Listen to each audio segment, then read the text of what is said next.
The actual first real painting I ever saw was a Bonnard in the African Art Institute, and they borrowed it from the Cleveland Museum. Yeah, that's the first really serious great painting. I managed to save up $300 to spend a summer in Europe. And a friend of mine and I, named Emery Smith, and I hitchhiked around Europe. We started in London, went to Paris, went down to Madrid, back up through Spain, across to Aix-en-Provence and Arles, and got down into Rome and hitchhiked all around. And that was a remarkable experience. Or seeing my first Monet cathedral paintings, where all you were seeing was the paint. And it was the first time I had this awareness that Impressionism had really, was this radical movement. It wasn't just a bunch of very pretty paintings, but a group of artists that made the paint itself the subject of the painting, a part of the subject of the painting. And I always tell my students, when you look at a painting and the first thing you see is the paint, you know you're looking at a modern painting. You're not looking at a picture, you're looking at a painting where the paint is contributing to the message of the painting. I visited the Chicago Art Institute in art school days. I will never forget walking down a hallway and turning, and there was this huge red event on the wall, and a huge thing on the wall. And I walked up to it. I had no idea what I was looking at. It was just a lot of swirling paint. And but what I realized was I didn't know what I was looking at, but I liked it.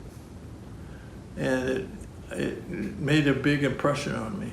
I read the label, it said Mark Rothko. And it was the first time I'd seen a painting that was about the paint and about a great mystery that was built into the painting. It left a big impression on me. So there are many things, there's not just one experience, but many that kind of woke me up as a kid from the Midwest, raised in a small town outside of Akron, Ohio, where I suddenly was thrust into the world in a remarkable way. And that's why I really believe in art education so fervently. I really have no idea what would have happened to me had I not developed an interest in painting and had this kind of quality. You have to understand, when I was in art school, abstract expressionism was all the rage, and as a young person, just like young people today, they want to get with whatever's happening now. And I tended to ignore Impressionism, but later on I began to see that when you see what 19th century academic painting was, and when you see what Monet was doing with paint and what the Impressionists did, they jerked painting right out of the narrative mode and the use of oil paint to disguise itself to create an image. Impressionist paintings are about the paint creating light and energy and force, even though they're quite beautiful. They're very pretty. You never look at a Monet water lily painting and not say this is quite beautiful. But what you see first is brush strokes, and you see slashing, and you see transparent colors and impasto.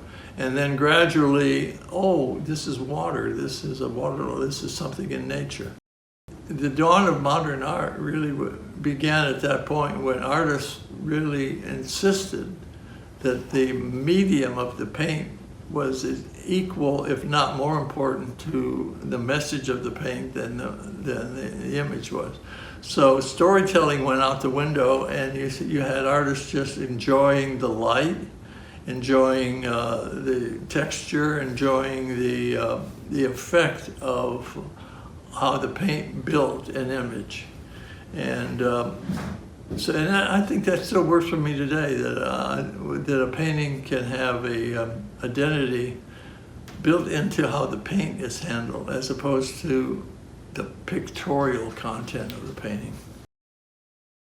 When I come into the studio and I have I put on a musical event, it gives me a frame of mind. It gives me a kind of, it adds some energy to what I'm doing. So music's very important, and I've listened to music all my life. I was raised in a family where classical music was something that happened in a regular basis. My father was a factory worker who loved Beethoven and Mozart, and Schubert, and he always had that kind of music playing in the house, especially Sunday afternoons. While I was in high school, I got introduced to jazz, and I got introduced to the idea that music can be energy and excitement, and going to hear jazz in clubs and all that gave me a whole other way to experience music. The Duke Ellington Band played at my senior prom, and I got to stand this as close to you as I am to Duke Ellington. And that incredible front line of that band was 10 feet away. Nobody at that senior prom danced. They just crowded around the bandstand and listened to the Duke Ellington Band for 2 hours. Well, I lived in New York in the 70s when black musicians were really angry. And I heard Coltrane live many times. And I was always astonished. I'd be in Birdland and Coltrane would start one of his solos and the band would leave, except for the drummer. His piano player would leave and walk off the stage because they knew what was coming. It was going to be a tirade. It was going to be this incredible tirade that was going to happen. And I remember taking more sips out of my paper cup of Jack Daniels because I knew he was going to get high and I was going to get high with him. And that's what I loved about jazz. It was had a social aspect, and it was quite wonderful. The night my friend Mark Bras, my former student, called me and said, Thelonious Monk is playing at the Vanguard, we should go hear him and I'll introduce you to Monk. It was a totally different experience because I really never spoke with a jazz musician before. And Monk was very approachable, and he liked the fact that I made abstract paintings, and that he identified with that and was very complimentary. It was a great education. And I understood about how culture gets translated into music. As soon as I had that bliss experience, as soon as I had that moment, and I was unconscious for 2 days, Mary says, I realized then that I wanted to share this.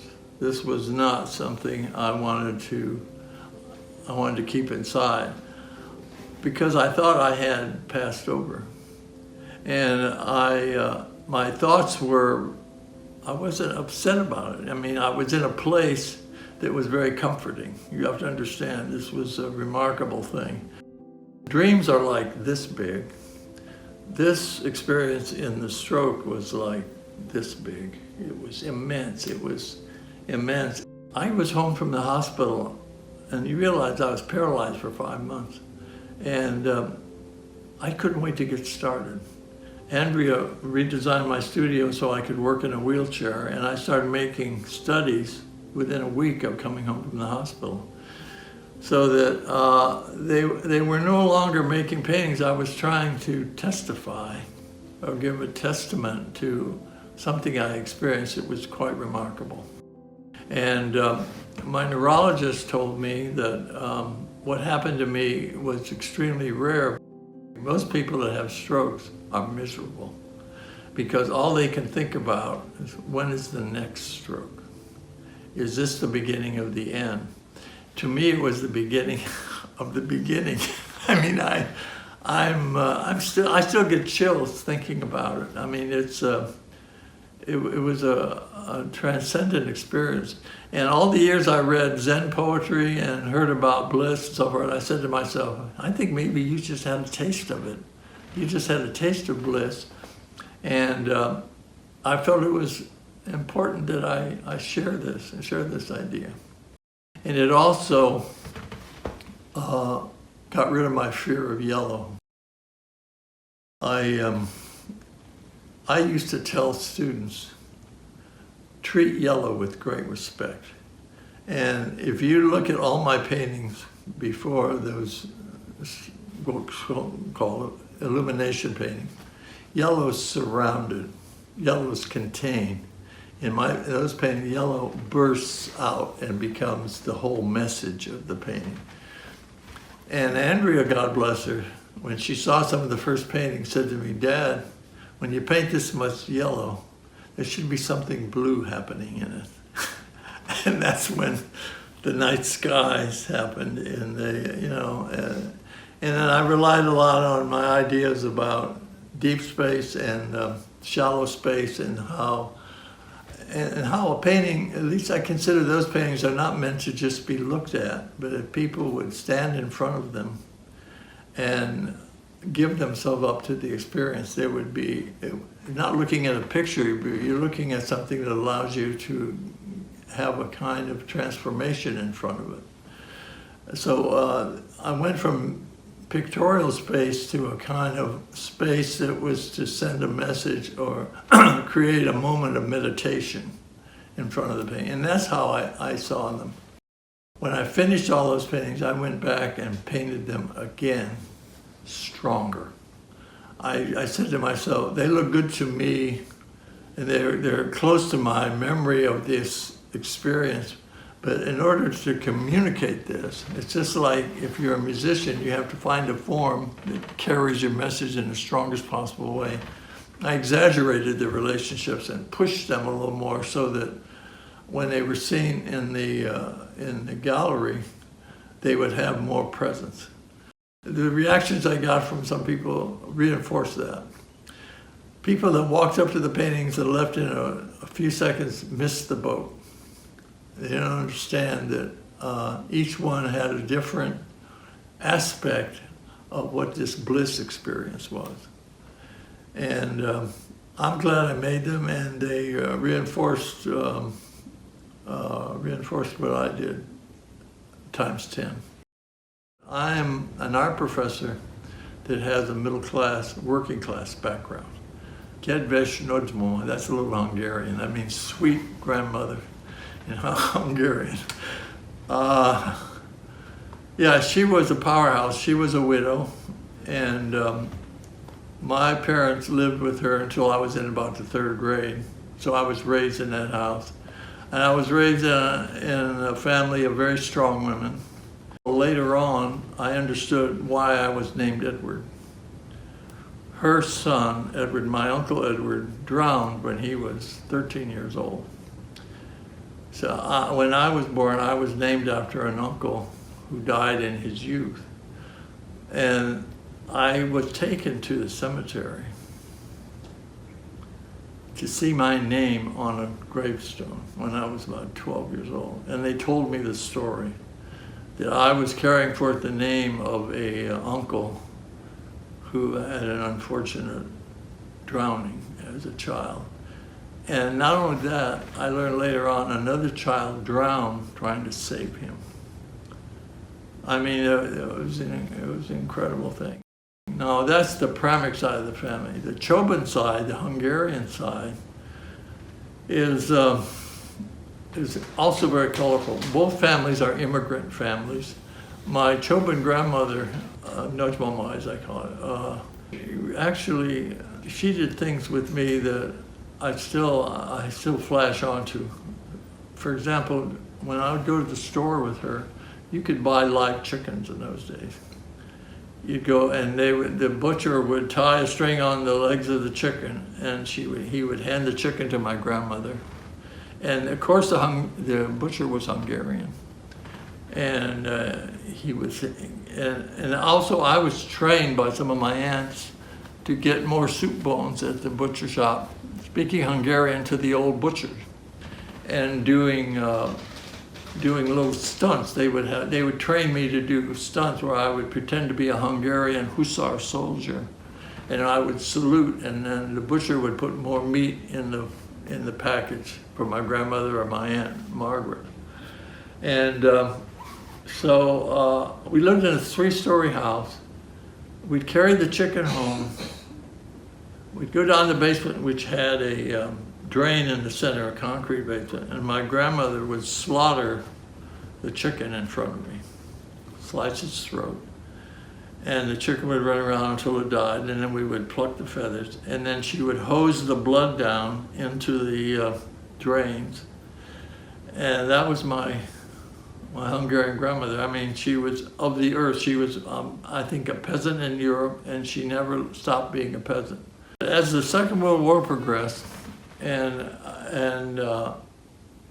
you have to understand, war wasn't covered like it is today. She got really curious about Europe because she'd been in Austria, she'd come to that part of the world. I slept in the attic. She would bring the newspaper to me, get in bed with me in the attic, and I would read the dispatches, and she would cry. Tears would just stream down her face because they would go into the countries that the Nazis had invaded and so forth and so on, and the countries that her families that she left behind were living, and what horrible things were happening, and bombing and so forth and so on. So it was remarkable. For me, I think I heard a thing the other night that teaching is a form of education. I really believe that's true. And believe me, teaching figure drawing for all the years I did, I learned a whole lot more about drawing the figure. And I told the students, I'm going to learn more than you today because I get to walk around the room and see everything you're doing. And it's true. It was the truth. So teaching completed my education, my art education, such as it is. I made a Bill Evans painting where I used a Vermeer woman at the piano. I created a duet with Bill Evans playing with the Vermeer woman at the piano. This is how my mind works. And this is what I like about what I learned at art school is the most important thing as a painter is to be free. That when I'm out here, I can be free, be the freest I can possibly be. Intuition and not really sort of following a roadmap, but somehow being led by what's happening in the process is a wonderful thing. As a painter, you have to understand that going into the studio by yourself is especially at this point in my life, it's not that easy to be alone out here. Like I said, there's a lot of ghosts out here. There's a lot of history that I have backed up.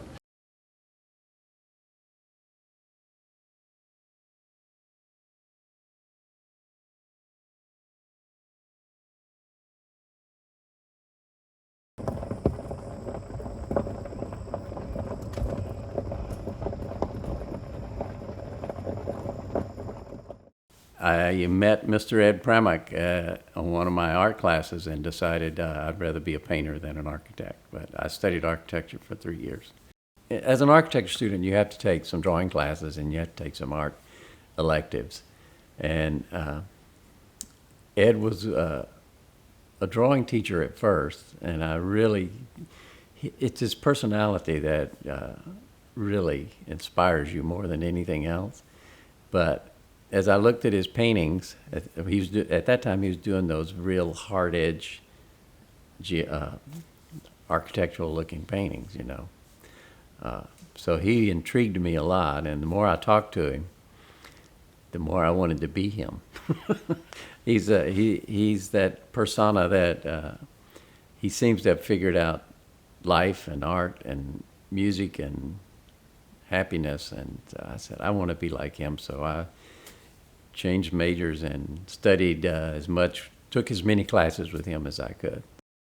The thing about Ed as a teacher and professor and mentor is he never really says, why don't you try this?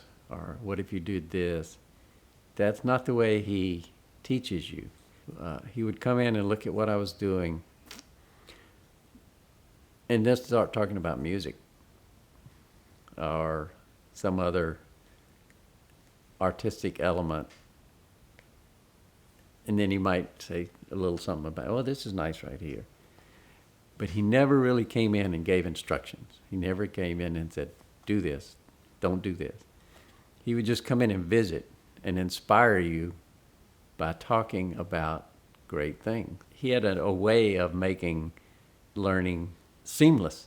I like to put architectural elements in relationships and try to make them relate to more natural or abstract expressionist energy. I play around with the sculptural elements. Sometimes I break it out of the rectangular form. Sometimes I keep it in the rectangular form but create different surfaces. And I like to bring in sometimes different elements. Some of the paintings in the past, I've incorporated wooden panels or aluminum panels or different types of material. I've done leafing, gold leafing, so that has an architectural element to it. So I like to play around with surfaces as well. And I still like building things. I like to design furniture. And I like for the paintings to have an architectural element, sometimes, not always, but I like to incorporate those ideas into the art. I really want people to come into the paintings a little, I try to draw them in. And it's, a lot of times, it's why the elements or the points of interest sometimes are at the edges. That's for two reasons. I want you to be aware of this thing as an object. It's a thing in itself. It's not a picture. It's a thing that I painted. So you have these things happening around the edges to make you aware of that, but then the center is where all the juice is. I want you to pull you in so you can see how I manipulate paint and what I do with paint and what I can do with paint and how I can create this mystical space. Ocean Springs is where I grew up. Yeah, Walter Anderson. Mrs. Anderson was my first grade school teacher. His wife was my first grade school teacher. First fell in love with painting. My father was superintendent of paint where they built the Navy ships. But as a small child, I was always impressed with what paint can do. And I like the fact that a brush and some color can change something completely. And as a small child, of course, he didn't want to let me play and paint. So, and we lived in this house that had this old siding that the paint was coming off. It's kind of bare wood and grayed to silver. So he'd give me a bucket of water and a brush. And if you brush water on there, it looks like you're painting. So when I was a very small child, he let me paint the house with water. The paint to me is very important, the element, the actual material. I really like manipulating it. So I'm always trying to find new ways to represent paint. And I like to find new ways to apply paint and find different ways that paint works. One of my main tools are pieces of mat board. I don't use brushes as much, but I'll cut mat boards into different sizes from this size to this, and I layer the paint with, because I try to create a natural surface or texture, but yet it has a man-made element. So it's mixing the nature element and the man-made element. But for what I was trying to do here, it was very important that they stay very flat. And color is flat. The paint is flat. And the color, you can see very subtle transitions from this gold in this corner to the bluish green. That's the fun part of it. But at the same time, when you do that, because it does have a shape, Light also makes the color transition. So it's a playing with the idea of what is a real color transition and what is a light transition when I do a piece like this. Yeah, I discovered this incredible paint from California that almost looks like automotive metallic paint. Some beautiful, incredible colors. I'm a little bit of a car nut at the same time, so I always wanted to bring some of that. Though it's not architecture, it's more about man as opposed to nature, to bring that element of man into the paintings. Out in these woods. Out in these woods, where we are, I mean, it's a pretty Louisiana landscape. It's definitely a Louisiana landscape here.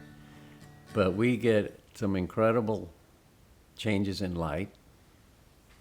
I see a lot of textures in nature that I would normally see, and I apply those way I interpret some of those textures and images in nature into the painting.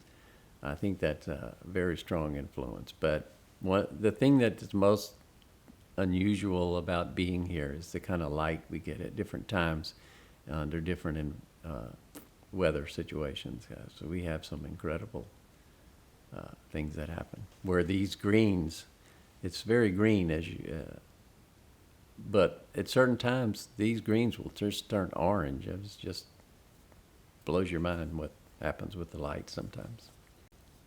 I think it has a Southern romanticism to it, but it's not Southern art. I think being raised in the South, living in the country, and then filtering certain ideas that come from New York through that Southern romanticism is how my work has come to be. I wouldn't function as well if I was, say, in a studio with a building, a lot of artists, and having to work that way. I don't think that works for me. I need the solitude. Well, it's still fun. It's absolutely, something that I can't stop doing. I have been accused by my friends of never having a job, and I have to agree with them. It's just what I want to do, what I have to do.